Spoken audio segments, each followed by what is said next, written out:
प्यारे बच्चों, सुप्रभात।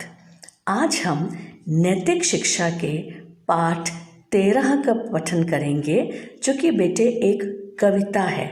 इसका शीर्षक है सीखो।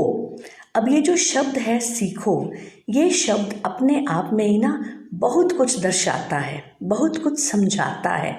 बेटे, हमें अपने अंदर सीखने का जज्बा हमेशा रखना चाहिए, लेकिन ऐसा नहीं है कि हम केवल अपने माता पिता या अपने टीचर्स या कोई अपने बड़ों से ही सीख सकते हैं। कई बार अगर हम अपने आसपास देखें तो बहुत सी चीज़ें हमें कुछ ना कुछ सिखाती हैं, जैसे नेचर, कुदरत, ये जो गॉड की बनाई हुई कुदरत है, जैसे फूल, पौधे, नदियाँ, पेड़, हवा आदि। देखा, समझे बेटे, ये सब चीज़ें हमें बहुत कुछ सिखाती हैं। हमें हमेशा एक लर्नर बन के रहना चाहिए।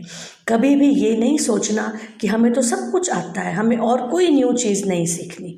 हमेशा सबसे कुछ ना कुछ सीखते रहो और अपनी पर्सनालिटी को निखारते रहो और अच्छी बनाते रहो।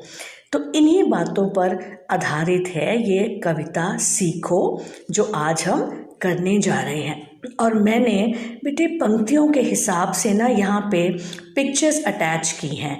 कलरफुल पिक्चर्स जो हैं वो लाइंस के अकॉर्डिंग अटैच कर दी हैं, जिससे कि आपको सब कुछ समझ भी आ जाए और आपको जो ये पोयम है, जो ये कविता है, वो थोड़ी कलरफुल भी लगे। तो आइए अब हम शुरू करते हैं कविता सीखो।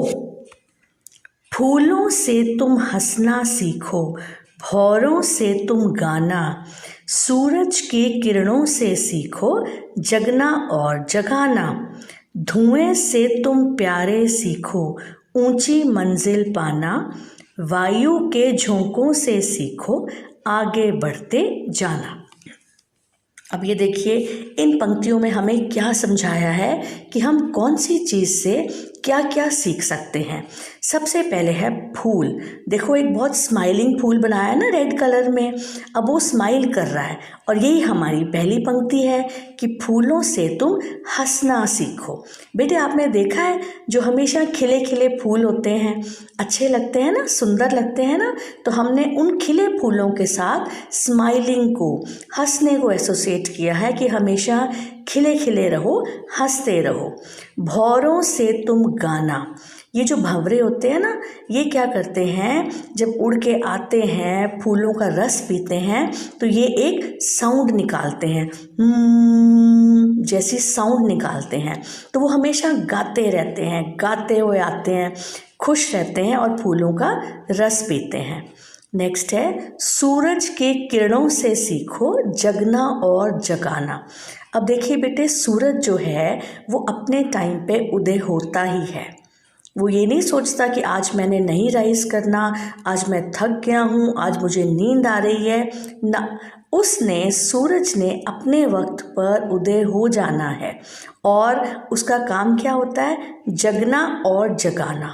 वो खुद भी जागता है टाइम पर, सेम टाइम पर रोज़, और जो सोए होते हैं ना लोग, उनको भी जगाता है। तो ये आपने सूरज की किरणों से सीखना है।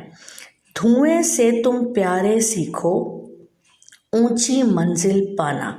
आपने धुआं देखा है ना निकलते हुए, कई बारी घर की चिमनी से निकलता है, इंजन से निकलता है।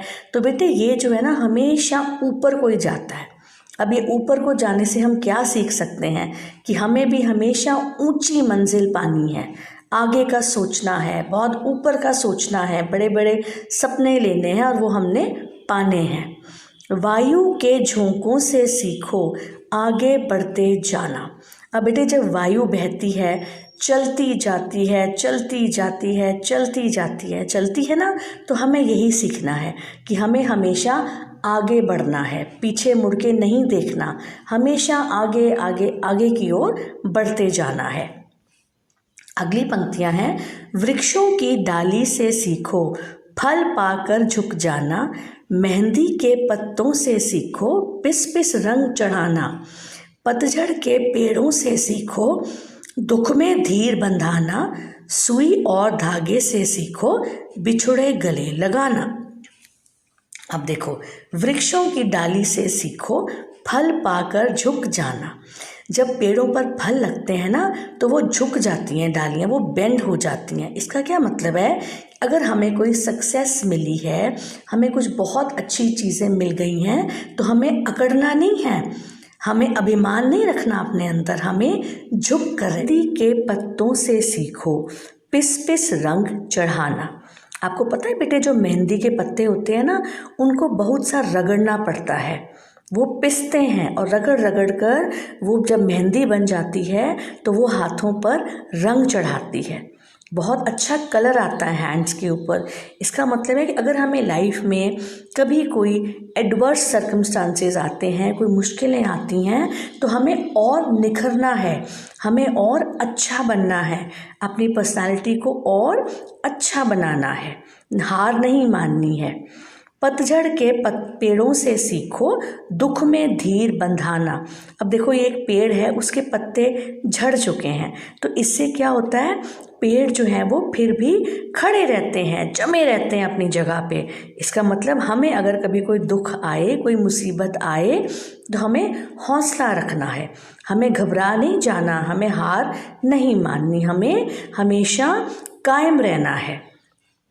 सुई और धागे से सीखो बिछुड़े गले लगाना। अब जो सुई धागा होता है, उनका क्या काम होता है, जैसे कोई क्लॉथ है वो हमारा फट गया है, उसको हम सुई धागे से सिल देते हैं और वो फिर से एक बन जाता है। ऐसे ही अगर कोई मोती हैं, वो एकदम बिखरे हुए पड़े हैं, उन मोतियों को हम सुई धागे से पिरो के एक माला बनाते हैं। तो इस तरह से हमें सुई और धागे से क्या सीखना है कि हम हमेशा एक होके रहें, मिलजुल कर रहें। मुर्गों की बोली से सीखो प्रात प्रभु गुण गाना। पानी की मछली से सीखो धर्म हेतु मर जाना। अब जो मुर्गे हैं बेटे, वो सुबह सुबह बांग देते हैं ना बांग, तो उनका उससे हम क्या सीख सकते हैं कि सुबह उठते ही जो हम पहला शब्द बोलें वो हम प्रभु का गुण गाएं। सुबह उठ के सबसे पहले जो हमारे मुंह से शब्द निकले, पहला शब्द निकले, वो परमात्मा का नाम हो, गॉड को याद करना है सबसे पहले उठ के। पानी की मछली से सीखो धर्म हेतु मर जाना। बेटे, जो गॉड विष्णु थे ना, उन्होंने एक बारी मछली का अवतार लिया था धर्म की रक्षा करने के लिए। ये बहुत पुरानी बात है। लॉर्ड विष्णु जो थे, मत्स्य बोलते हैं उसको, मछली को, उसका अवतार लेके उन्होंने अपने धर्म की रक्षा की थी। तो इसी चीज़ से हम मछली को एसोसिएट करते हैं कि हमें हमेशा अपने रिलीजन की रिस्पेक्ट करनी चाहिए, कोई गलत काम नहीं करना चाहिए और अपने धर्म की रक्षा करनी चाहिए। तो देखा आपने, समझ आई आपको कविता। ये जो मैंने आपको कविता के शुरू में बताया था कि हम अपने आसपास की चीज़ों से भी बहुत कुछ सीख सकते हैं। तो ये कविता आपने अच्छे से इसको पढ़ना है और इसको लर्न करना है। अब हम करते हैं इस कविता का अभ्यास कार्य। गुण किससे सीखे जाएं, सामने कोष्टक में लिखो, मतलब ब्रैकेट्स में लिखो। नंबर 1 है धर्म हेतु मर जाना। कौन धर्म हेतु मर जाना? मछली। बिछुड़े गले लगाना, सुई धागा।